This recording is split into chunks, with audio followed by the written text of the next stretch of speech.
Welcome to World Now at 4. I am Ainan Lubem. First, let's talk the headlines. On the headlines, NPC to produce inclusive data on census. On the foreign scene, Tigray forces hand over heavy weapons. On international scene, 6 wounds at Parigradu North Station. And on sport, Djokovic cuts short Australian Open practice. And now the news in detail. The federal government of Nigeria has assured Nigerians that the 2023 general elections will hold as scheduled next month. Minister of Information and Culture Lai Mohammed gave the assurance at the 17th edition of President Muhammadu Buhari's scorecard series from 2015 to 2023 in Abuja. The minister's assurance came in the wake of the Independent National Electoral Commission, that is INEC's, alarm that the 2023 polls could be postponed or cancelled if the growing wave of election-related insecurity across the country was not checked. The position of the federal government remains that the 2023 elections will be held as planned. Nothing has happened to change that position. We are aware that INEC is working with the security agencies to ensure that the elections are successfully held. The 2023 general election is built to take place on February 25, 2023. The National Population Commission, that is the NPC in Nigeria, says the version of the 2023 census is designed to produce not only accurate, reliable and acceptable census data, but also inclusive and user-friendly census data. The statement was made by the chairman of the commission, Nasir Kwara, during a 3-day national-level training of Training Center Managers and Administrators, TCMA, for the 2023 Population and Housing Census in Abuja, Nigeria's capital. The chairman of the commission appealed to Nigerians to join the commission in the bid to give the country accurate and reliable data through the forthcoming 2023 Population and Housing Census. 3 days after the kidnap of 32 persons from the Tom Ikimi train station in Igwen, Edo State, and the victim, a woman, has been rescued by security agencies combing the area. This is even as the Minister of State for Transportation, Ademola Adegoroyu, declares that railway and host communities security committees would be established as part of efforts to curb incidents of armed attacks on the nation's rail infrastructure and passengers. What we need to do is to ensure that we cross our T's and dot our I's regarding the safety and security of our people and passengers.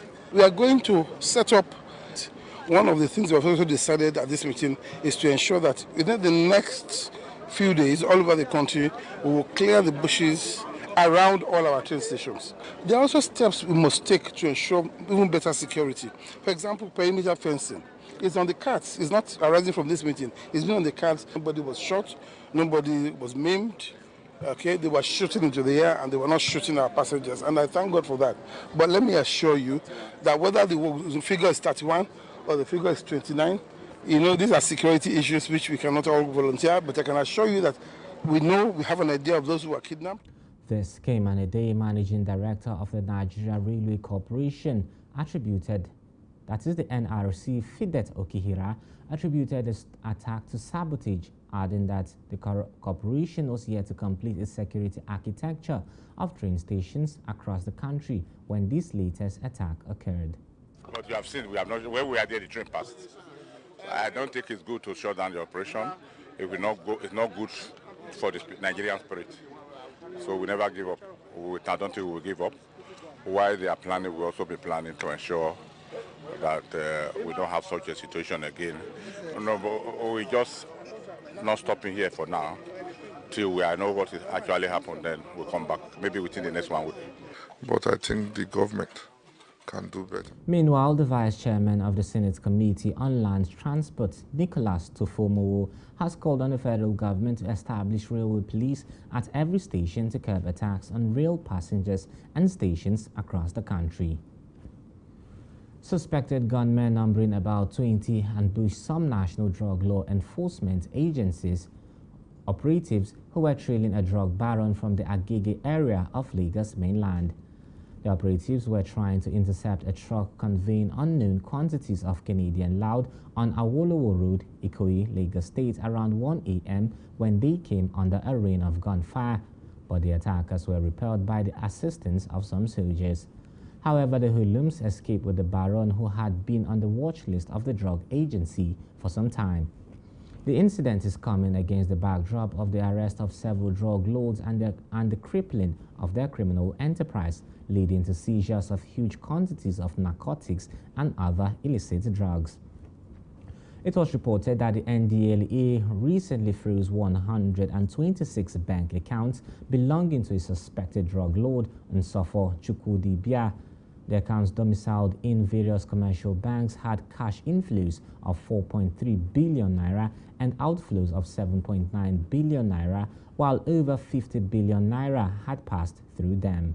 The NDLEA also confiscated 20 mansions belonging to the suspected drug baron located in Lagos, Abuja, and the southeast.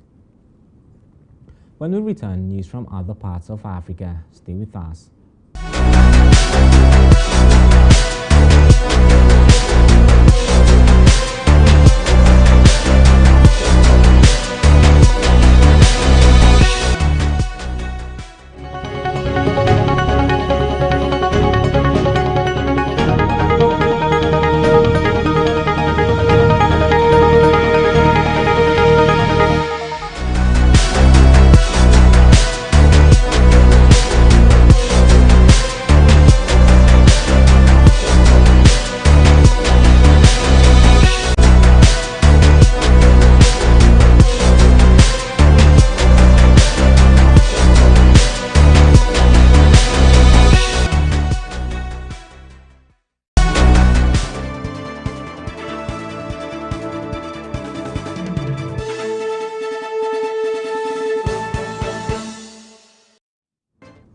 Welcome back, and now to other parts of Africa. Thousands of people turned out in the Gambian capital on Tuesday for the official funeral of a pro-democracy activist who died in custody in 2016 following a protest against former dictator Yahya Jammeh.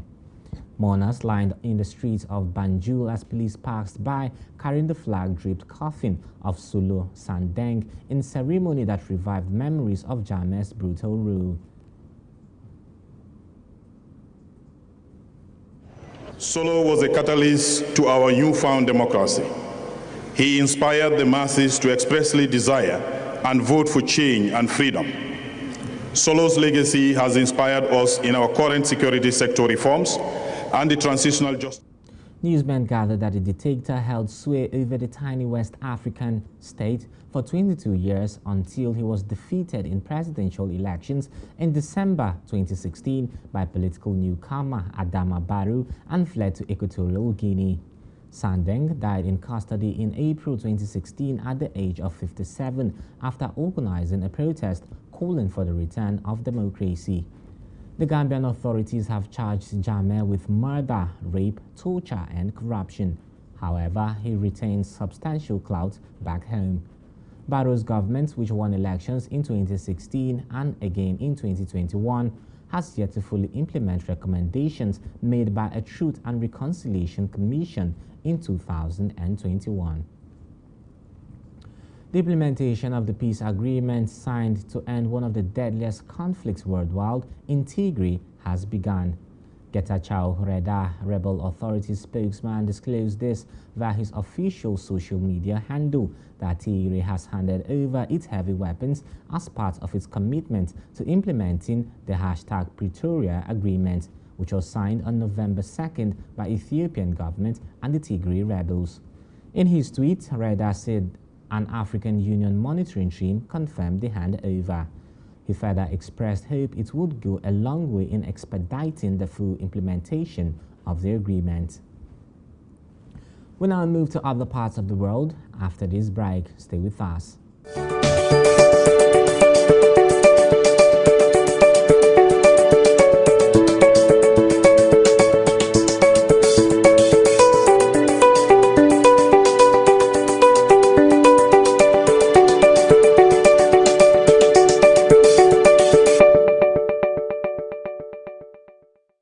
Welcome back and thank you for staying with us.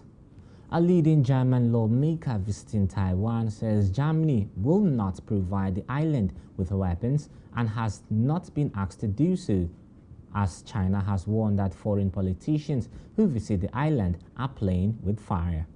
Encourage Taiwanese officials, for example, or companies to consider German technology when it comes to buying planes or trains or whatever, because it helps. The economic dimension of avoiding a horrible scenario is something we can.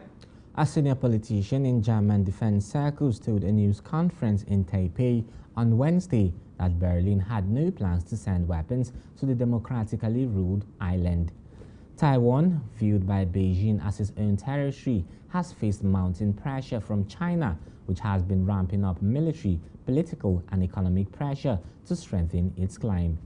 At a meeting on Tuesday, Taiwan President Tsai Ing-wen thanked Germany for its support following a meeting with a delegation of lawmakers from the neoliberal Free Democrats, that is the FDP party. A man attacked and wounded 6 people at the Gare du Nord train station in Paris on Wednesday morning, leaving one with serious injuries before being shot off by off-duty police officers.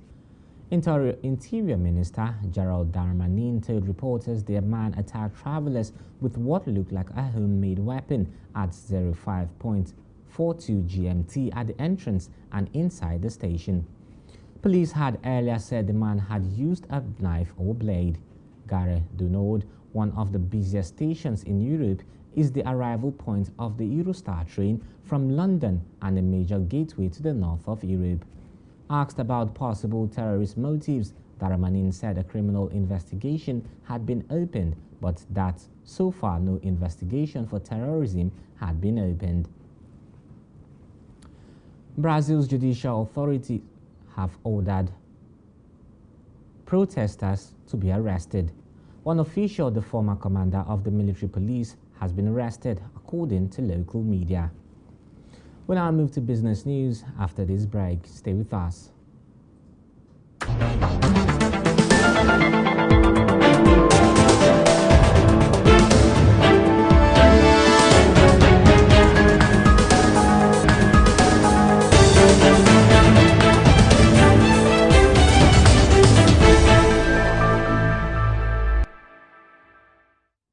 Welcome back, and now it's time for business news. The federal government of Nigeria has disbursed about 173.2 billion naira for the equalization of over 11.6 billion litres of premium motor spirit, popularly called petrol, between 2019 and 2022. PMS price equalization is done by the federal government through the Nigerian Midstream and Downstream Petroleum Regulatory Authority, in which the NMDPRA ensures price uniformity of petroleum products via the reimbursement of marketers for trucking products to filling stations anywhere in the country. A document obtained by newsmen from the FMPR in Abuja on the scorecard of the ministry since 2019 showed that over 173.2 billion naira had been given to equalize the cost of petrol nationwide. Despite the hundreds of billions spent of PMS price equalization, the cost of the commodity has hardly been equal in various states outside Lagos and Abuja. Currently, the price of petrol at mega stations owned by major marketers in Abuja and Lagos hovers between 179 naira and 180 naira per litre, but the cost of the commodity in many independent retail outlets in other states is usually higher than 250 naira per litre. The price disparity across states has lingered for years, as one hardly gets the commodity at the same cost in all 36 states and the Federal Capital Territory. And now to the United States, all U.S. domestic flights have been held until 1400 GMT due to a glitch with the National Control System, Notice to Air Mission System. The Federal Aviation Administration, that is the FAA, says it is working to restore the system that alerts pilots to potential hazards on flight routes following an outage across the country. In a statement, the FAA said some functions were beginning to come back online, but national airspace system operations remained limited. The FAA said it would provide updates. American Airlines said the outage was impacting all flights, including all carrier United Airlines, and they were delaying all domestic flights until they heard more from the FAA. Texas Austin Bagram International Airport confirmed in a tweet that a FAA outage is causing ground stops at AUS and other airports across the country. It said arriving and departing passengers should expect delays. Reports show that passengers have posted on social media that they are experiencing flight delays and outages across the country. Still to come is sports news. Stay with us.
Very good evening to you and welcome to Sport News on World Now at 4. I am Richard Badum. Following an elongated match day one action, the Nigerian Professional Football League has rescheduled some of the season's games to make up for the lost time in the early days of the abridged 2022-2023 season. The projected end date of the league wasn't affected, as the organizers created one more midweek round of matches to meet up with the May 14 date. According to the previous calendar, the regular season had 3 midweek matches on match day 2, 5, and 11, while match day 8 has now been earmarked for midweek in the new calendar to make the number of midweek games 4. The readjustments began with the pushback of one of the match day 1 encounters between Nasarawa United and the Eyimba of Aba to Saturday, January 14, while the others match day 1 fixtures will be played on Sunday, January 15. A Super 6 playoff will follow to determine the champions of the league and the winners of available continental slots after all games have been played in the group games.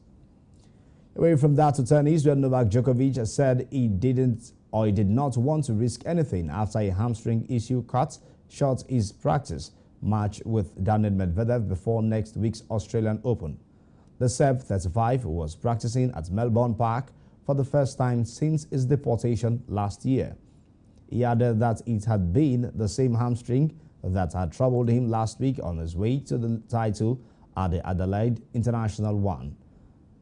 Djokovic received a warm reception from fans last week at the Adelaide International and will on Friday discover what the Melbourne crowd makes of his return after last year's deportation and 10-day legal saga relating to his COVID-19 vaccine status that split public opinion. He faces Nick Kyrgios in a practice match on Rod Laver Arena which is a repeat of last year's Wimbledon final, 3 days before the Australian Open starts on Monday. And away from that particular sports story to other big stories in the world of sports, to the NFL, where England captain Owen Farrell is said to be available for their Six Nations opener with Scotland despite a 4-week ban for a dangerous tackle. His ban will be reduced to 3 weeks if he completes the World Rugby Coaching Intervention Program. That would allow him to be picked by New England boss Steve Borthwick to face Scotland on 4 February. Farrell was cited after making contact with Gloucester forward Jack Clements' head with his shoulder on Friday. The 31-year-old will definitely miss Saracens' European games with Lyon and Ederbank at the Premiership trip to Bristol. The offence, which Farrell admitted to, was deemed to be at the mid-week ban as a starting point. He was given 2 weeks mitigation for his early admission of the charge and exemplary conduct during the hearing. It is the second time in less than 2.5 years that Farrell has been banned for a dangerous tackle. For Level, English Premier League side Chelsea have completed the signing of Atletico Madrid striker Joao Felix on loan for the rest of the season. The Portugal international has also signed a 1-year extension to his Atletico contract through to the summer of 2027. Atletico made Felix the 5th most expensive player in history when they paid Benfica £113 million for the then 19-year-old in 2019. He has gone on to score 34 goals in 131 appearances in all competitions with 18 assists. I'm very happy to be here in Chelsea. It's one of the great teams in the world, and I hope to help the team reach the objectives. So I'm very happy and very excited to play here and to play in Stamford Bridge. Felix was part of the Portugal squad at the World Cup and scored 1 goal in 5 outings at the tournament as his country reached the quarterfinals. Since then, he was played for Atletico twice, scoring in a 2-0 win against Elche on 29 December before playing 73 minutes in a 1-0 defeat by Barcelona on Sunday. Felix has scored 5 goals and provided 3 assists for Atletico in 20 games this season. And that is the sport news on World Now at 4. Back to Aynan Lubem for the rest of the news. I am Richard Badum.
Welcome back and thank you for staying with us. And that's World Now at 4. But before we go, here are the headlines once again. Earlier we told you NPC to produce inclusive data on census. We also told you Tigray forces hand over heavy weapons. We also told you 6 wounded at Paris-Garedo North Station. On sports, Djokovic cut short Australian Open practice. Remember to visit us on Facebook at Hills TV, Instagram at Hills TV, and our YouTube channel at Hills TV Abuja. I am Aynan Lubem. Thank you for watching.